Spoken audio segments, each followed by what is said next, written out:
Hello friends, चलतु आज आम बनवा मूला पराठा जोटा कि खाइबा बहुत हेल्दी रहिबो। आ जो मैंने मूला खाइबा पसंद भी करू नथिबे ना से माने भी खाइबे। आउ देखंतु केते सॉफ्ट हेजी। एबे चलतु आम बनै नेबा। सेथिपाई प्रथम आम मूला नेकी ता चोपा गुडी को भल भाबरे एठी काढी नेबा।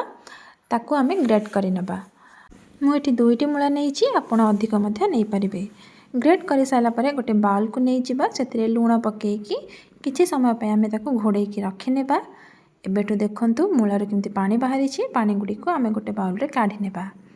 तापर आमे से मूला रे पके नेबा अटा। अटा पकेइकी मु एठी चिली फ्लेक्स पके देइची, एठी धनिया पत्र, कला जीरा, आ एठी जुआणी आ टिके हळदी पके नेबे।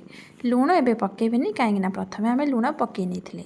एबे आको आमे चकटिबा, दरकार पड़ले से मूला पानी को आमे सेथिरे पकेबा। एठी हमर चकटा हे जाइछि, आको आमे छोट छोट गुळा करि नेबा। गुळा करिकी आको आमे बेली देबा अटा देइकी। अटा देइकी आमे ताको बेली नेबा। एठी देखंतु पराठाटा हमर बेली हे गला। एबे आमे ता ऊपर दे देबा धळा राशि। आपण चाहिले चकटिला बेले मध्य सेथिरे पकेइ देबे, किंतु ऊपर टिके देले सुंदर देखा जिवो। सेथिपाई मु एठी देइछि। आको पकेइकी ताको टिके बेली नेबे, काहेकि ना नले राशिटा बाहरी जिवो। एबे आमे आको तावारे पकेइ सेकी नेबा। लास्ट भेदरे तेल किंबा घियो दे देबे।